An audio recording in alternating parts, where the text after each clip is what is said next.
Nama Maggie Wulandari memang sempat ramai dibahas beberapa waktu lalu.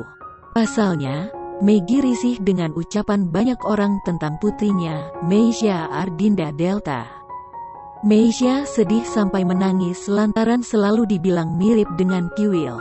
Belum lama ini, Maggie justru secara terang-terangan mengaku putra sulungnya, Rifki Arnanda Delta, punya kemiripan dengan sang mantan. Hal itu diketahui dari unggahan Instagram @MaggieWulandari_real yang dibagikan pada Selasa tanggal 18 Mei tahun 2021. Dalam unggahan di atas, Maggie membagikan sebuah potret kebersamaan Rifki dengan saudaranya. Mantan istri Kiwil ini menyampaikan maaf pada si sulung lantaran tak bisa tinggal seatap kembali. Diketahui, Maggie ikut suami di Bon, Sulawesi Selatan dan harus LDR dengan Rifki.